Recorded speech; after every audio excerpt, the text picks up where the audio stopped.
यह कहानी है ऐसे देश की जिसने सदियों तक संघर्ष किया, अपने हक के लिए लड़ाई लड़ी और आखिरकार 200 साल की गुलामी की जंजीरों को तोड़कर स्वतंत्र हुआ।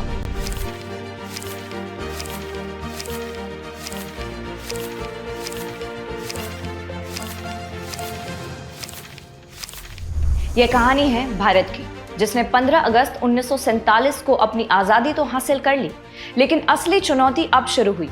एक ऐसा संविधान बनाने की जो हर नागरिक को समान अधिकार, न्याय, स्वतंत्रता और गरिमा का आश्वासन दे। एक बड़े सपने के साथ देश के महान विचारकों, स्वतंत्रता सेनानियों और नेताओं ने मिलकर एक ऐसा मार्गदर्शक दस्तावेज तैयार किया जो सिर्फ कागज के पन्नों तक सीमित नहीं था, बल्कि एक नए भारत के भविष्य की नींव था।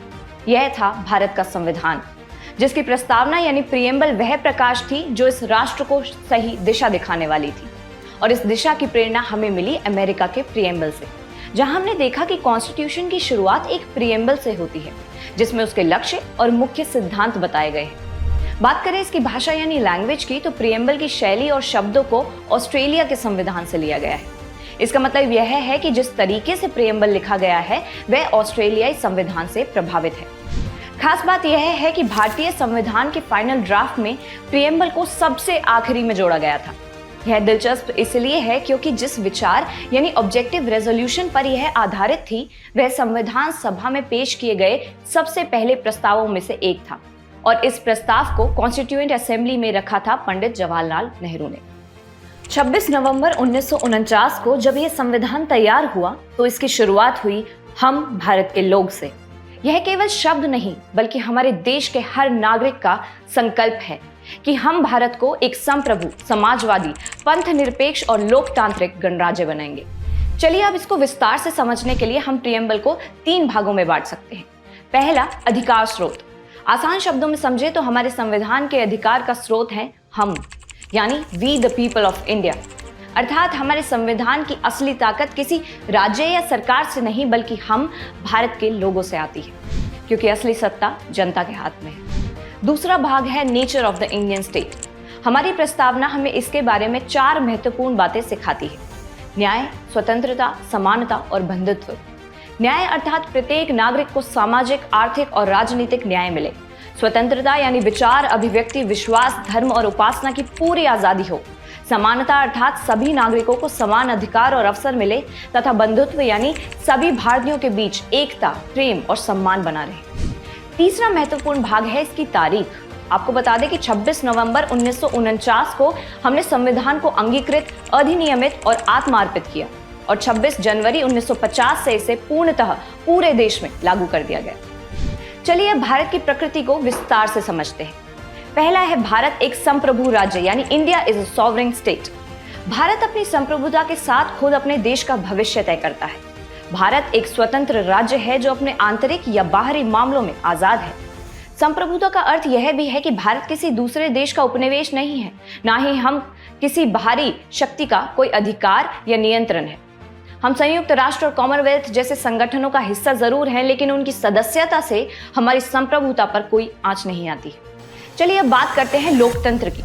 प्राचीन काल एवं मध्यम काल में अधिकांशतः राजतंत्र यानी किसी राजा या राजवंश का शासन रहा, लेकिन आधुनिक समय में लोकतंत्र जैसी एक अधिक बेहतर शासन व्यवस्था ने अपना स्थान बनाया, और आजादी के बाद भारत ने भी शासन व्यवस्था के रूप में लोकतंत्र को चुना, जहां हर व्यक्ति, चाहे वह किसी भी जाति, धर्म या वर्ग से हो, उसका मत समान रूप से मायने रखता है। वर्तमान में हमारे समक्ष डेमोक्रेसी के 2 रूप विद्यमान हैं: प्रत्यक्ष और अप्रत्यक्ष लोकतंत्र। डायरेक्ट डेमोक्रेसी में जनता बिना किसी नेता या प्रतिनिधि के स्वयं निर्णय लेती है। आपको बता दें कि आज भी स्विट्जरलैंड में ऐसा लोकतंत्र देखने को मिलता है। इसमें 4 प्रमुख तरीके होते हैं।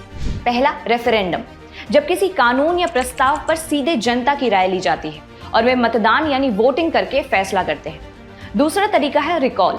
अगर कोई नेता ठीक से काम नहीं कर रहा हो तो जनता उसे कार्यकाल खत्म होने से पहले हटा सकती है।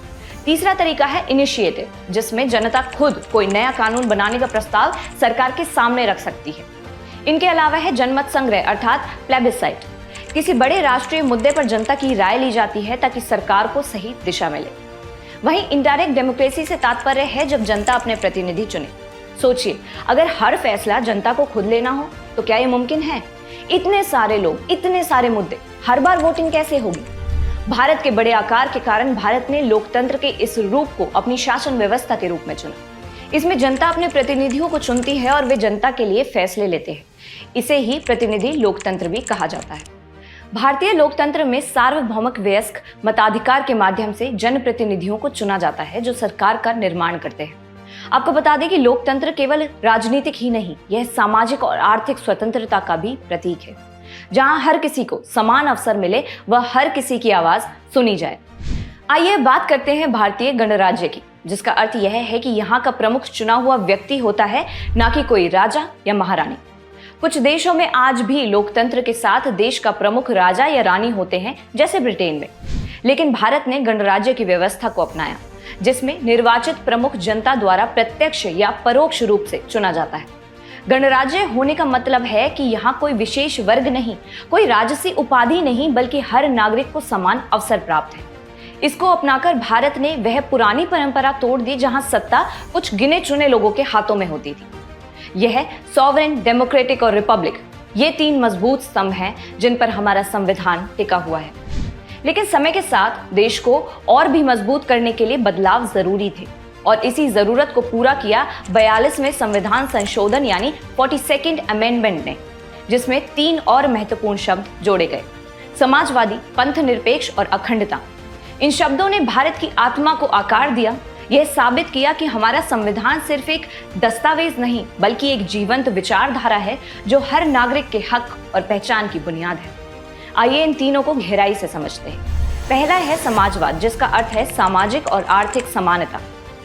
भारत लोकतांत्रिक समाजवाद यानी डेमोक्रेटिक सोशलिज्म को अपनाता है, जहां पब्लिक और प्राइवेट सेक्टर साथ में मिलकर काम करते हैं, जिसे मिश्रित अर्थव्यवस्था कहा जाता है।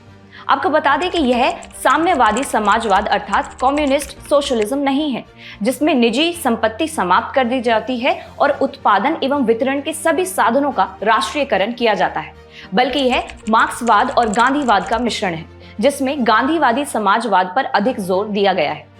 इसी के साथ नीति निदेशक तत्व भी समाजवादी सोच को दर्शाते हैं। दूसरा शब्द है पंथनिरपेक्ष अर्थात सेक्युलर। भारत में सेक्युलरिज्म का सकारात्मक रूप अपनाया गया है, जहां सभी धर्मों को समान दर्जा प्राप्त है। यह हमारी संस्कृति सर्वधर्म समभाव पर आधारित है। आपको बता दें कि संविधान के अनुच्छेद 25 से 28 तक धार्मिक स्वतंत्रता अर्थात फ्रीडम ऑफ रिलीजन का मौलिक अधिकार दिया गया है। तीसरा शब्द है अखंडता। संविधान में इंटेग्रिटी को इस तरह से जोड़ा गया है कि यह भाईचारे यानी फ्रेटर्निटी की व्यापक व्याख्या को दर्शाए।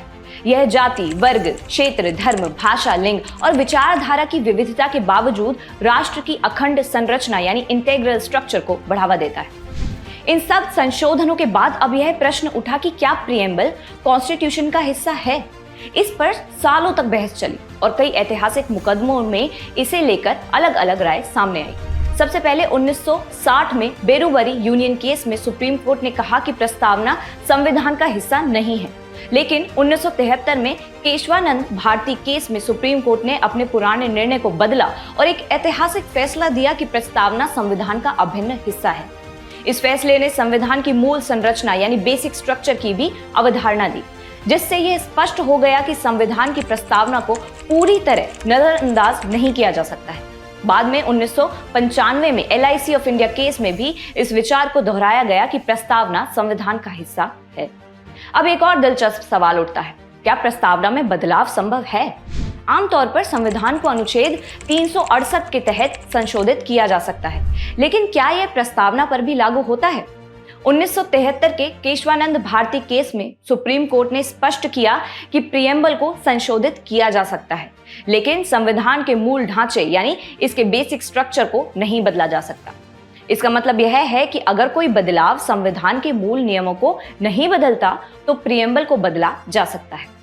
आपको बता दें कि अब तक केवल एक बार प्रस्तावना में संशोधन किया गया है। 1976 में 42वें संविधान संशोधन के तहत इसमें 3 नए शब्द जोड़े गए, जिनके बारे में हमने पहले चर्चा की है। भारत के संविधान की प्रस्तावना सिर्फ कुछ शब्दों का समूह नहीं, बल्कि इसकी आत्मा है।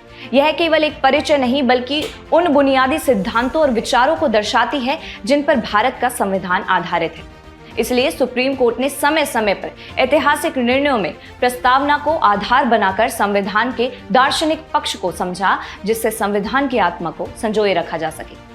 हालांकि यह एक महत्वपूर्ण मार्गदर्शक है, लेकिन इसका कानूनी रूप से लागू होना संभव नहीं है। इसे न्यायालय में चुनौती नहीं दी जा सकती। फिर भी यह हमारे संविधान की आत्मा के रूप में कार्य करता है और भारत के लोकतांत्रिक मूल्यों को दर्शाता है। आज की इस महत्वपूर्ण वीडियो में हमने विस्तार से भारतीय संविधान की प्रस्तावना के बारे में जाना। ऐसे ही इंफॉर्मेटिव वीडियोस हम आपके लिए लाते रहेंगे। तब तक के लिए जुड़े रहिए विजन IAS के साथ।